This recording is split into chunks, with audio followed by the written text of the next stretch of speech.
हमारे इस पॉडकास्ट में हमारे साथ जुड़ चुकी है वैदेही शर्मा, जो हमें बताएंगी सनातन धर्म में दान, शिक्षा और निस्वार्थ भाव का क्या महत्व है। जी नमस्कार। हमें बताइए सनातन धर्म में निस्वार्थ और शिक्षा का क्या महत्व है। सनातन धर्म में निस्वार्थ और दान का यह महत्व है कि जब आप निस्वार्थ भाव से कोई भी काम करते हैं तो वो आप बस काम नहीं करते हैं, उसमें आपको आनंद बहुत ज़्यादा मिलता है, क्योंकि आप किसी के लिए भी बिना मतलब के कोई काम करेंगे तो वो आपको परम आनंद देगा।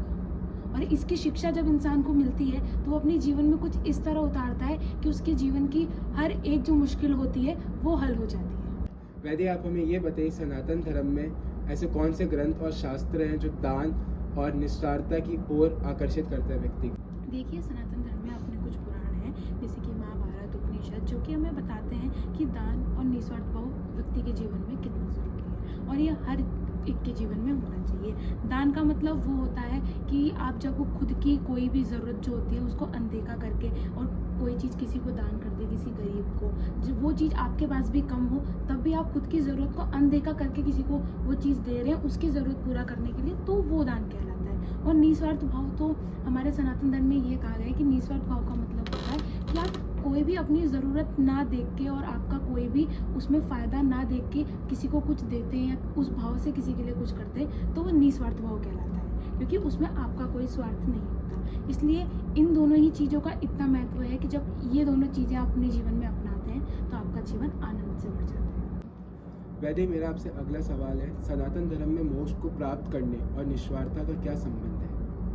देखो, सनातन धर्म में मोक्ष और निस्वार्थता के बीच में एक ऐसा संबंध है कि जब व्यक्ति अपने जीवन में निस्वार्थता लाता है तो उसके जीवन में एक चीज़ ज़रूर आती है, वो है सकारात्मकता। और सकारात्मकता जब आएगी तो आप मोक्ष की ओर बढ़ेंगे, आप अच्छे काम करेंगे और जब निस्वार्थ भाव से किसी की सेवा करेंगे या दान करेंगे तो वो आपको मोक्ष की ओर ले जाता है, क्योंकि निस्वार्थ भाव केवल आपको कर्म नहीं देता है, निस्वार्थ भाव आपके जीवन में आनंद भी लाता है और जब आपके जीवन में आनंद आता है तो आप मोक्ष की ओर अपने आप चले जाते हैं। वैदे, मेरा आपसे अगला सवाल ये है कि सनातन धर्म में व्यक्ति अपनी इच्छाओं और ज़रूरतों को दूसरों के साथ कैसे संतुलित कर सकता है।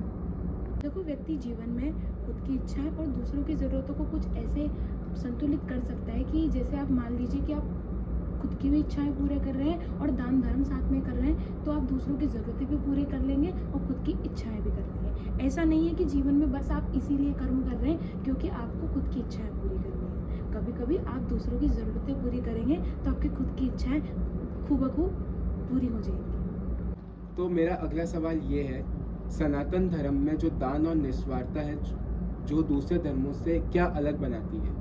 देखो, सनातन धर्म में दान और निस्वार्थता जो हमें बताई गई है वो और धर्मों से सनातन धर्म को इसलिए अलग बनाती है क्योंकि हमें बताया गया है निस्वार्थता क्या होती है। इसका मतलब होता है कि आप मतलब कोई भी अपना मतलब ना देख के और किसी के लिए कोई काम कर रहे हैं, किसी को दान दे रहे हैं, तो वो आपकी निस्वार्थता है कि उसमें आपका कोई मतलब नहीं होना चाहिए। और धर्मों में आपको दान का मतलब सिखाया गया है, निस्वार्थता भी सिखाई गई है, लेकिन सनातन धर्म में हर व्यक्ति, हर वर्ग के व्यक्ति, हर श्रेणी के व्यक्ति के लिए निस्वार्थ भाव होना चाहिए, भले ही वो आपसे बड़ा हो या छोटा हो, आपका अपना हो या पराया हो। तो ये जब बताया गया है कि आपको हर किसी के लिए निस्वार्थ भाव होना चाहिए, आप दान दे सकते हैं लोगों को, ऐसा नहीं है कि हमेशा अमीर ही अमीर को दान देगा। आप जब दूसरों की ज़रूरतें पूरी करते हैं तो वो सबसे बड़ी आपके लिए एक उपलब्धि होती है जीवन की। इसलिए यही जो चीज़ें हैं सनातन धर्म को और धर्मों से अलग बनाती है। सनातन धर्म में व्यक्ति को दान और निस्वार्थता के लिए किस मार्ग पर चलना चाहिए।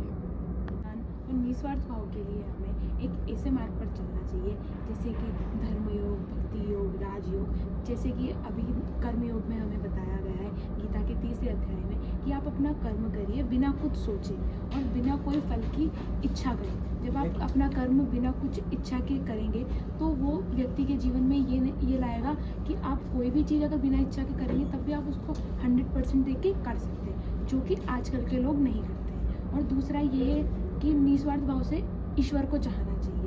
ऐसा नहीं कि हम ईश्वर को तभी चाहेंगे जब ईश्वर हमारी ज़रूरतें पूरी करें या हम उनसे जो मांग रहे हैं वो हमें दें। बस व्यक्ति को खुद को उनके चरणों में अर्पण कर देना चाहिए। जब आप निस्वार्थ भाव से खुद को भगवान के चरणों में अर्पण करेंगे तो वो आपके जीवन में सबसे ज़्यादा आनंद लाएगा। और जब बात दान की आती है तो दान का तो सीधा सा ये है कि जब आप लोगों को कोई चीज़ दान करेंगे तो कहते हैं कि जब आप जितना देते हैं ना उससे ज़्यादा आपके पास आता है। तो व्यक्ति को हमेशा खुद को ऐसा रखना चाहिए कि मैं खुद की ज़रूरत भूल कर भी दूसरे की ज़रूरत पूरा कर दूँ, क्योंकि व्यक्ति को खुद से नहीं सबसे मतलब होना चाहिए। ये जो रिश्ता है दो व्यक्तियों के बीच ज़रूरी नहीं है कि बस खून का ही हो, कभी कभी व्यक्ति का अपनेपन का रिश्ता होता है जो आप कभी कभी दान के रूप में, कभी सेवा के रूप में बनाते हैं, और सबसे अच्छा ये रिश्ता होता है जिसको आप निभाते हैं। तो मैं ये सबसे चाहूँगी कि वो निस्वार्थ भाव से सबकी सेवा करें, लोग अपनी ज़रूरतों को भूल के लोगों को दान करें और ऐसे ही आगे बढ़ें। वैदे, आपका हमारे इस पॉडकास्ट में जुड़ने का बहुत बहुत धन्यवाद।